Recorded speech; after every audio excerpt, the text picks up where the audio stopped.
సింగరేణి సంస్థ అప్పుల ఊబిలో కూరుకుపోయిందని కేంద్ర మంత్రి కిషన్ రెడ్డి అన్నారు. మున్సిపల్ ఎన్నికల్లో ప్రజలు ఆలోచించి ఓటేయాలని ఆయన విజ్ఞప్తి చేశారు. గోదావరిఖనిలోని గాంధీ చౌరస్తాలో ఏర్పాటు చేసిన సభలో కిషన్ రెడ్డి పాల్గొన్నారు. టీఆర్ఎస్, కాంగ్రెస్ ప్రభుత్వాలు తెలంగాణకు అన్యాయం చేశాయని కిషన్ రెడ్డి విమర్శించారు. రామగుండం ప్రాంత అభివృద్ధి కోసం గత ప్రభుత్వం చేసిందేమీ లేదని ఆయన అన్నారు. ఇక్కడ ఎరువుల కర్మాగారం, పవర్ ప్రాజెక్టు తెచ్చింది బీజేపీనని కిషన్ రెడ్డి చెప్పారు. సింగరేణేమో అప్పులతో, ఆర్థిక సంక్షోభంతో, దోపిడితో సింగరేణి కార్మికులు, సింగరేణి సంస్థ విలవిలలాడతారు.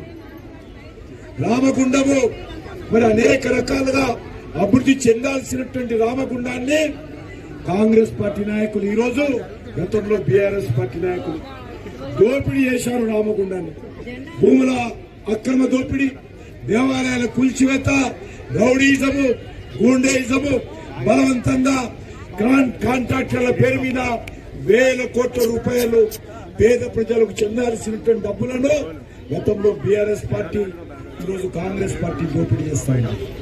అందుకే ఈరోజు రామగుండాన్ని రక్షించుకోవాలి, గోదావరి ఖని రక్షించుకోవాలి. ఈ లేకపోతే మన భవిష్యత్తు అంధకారం అవుతుంది.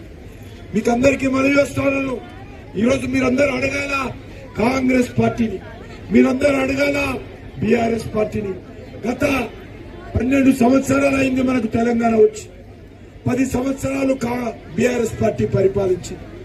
నేను బీఆర్ఎస్ పార్టీని ఈ యొక్క రామగుండం గడ్డ నుంచి అడుగుతా ఉన్నాను, ఈ ప్రాంత అభివృద్ధి కోసం మీరు తీసుకున్నటువంటి ఒక్క విషయం చెప్పాల్సిందిగా నేను ఈరోజు బీఆర్ఎస్ పార్టీని, కేసీఆర్ మాట్లాడుతా ఉన్నాను. ఏ ఒక్కటైనా సరే ఈ ప్రాంతం మేలు కోసం, ఈ ప్రజల మేలు కోసం, ఈ ప్రాంత అభివృద్ధి కోసం ఒక్క రూపాయి ఖర్చు పెట్టారా?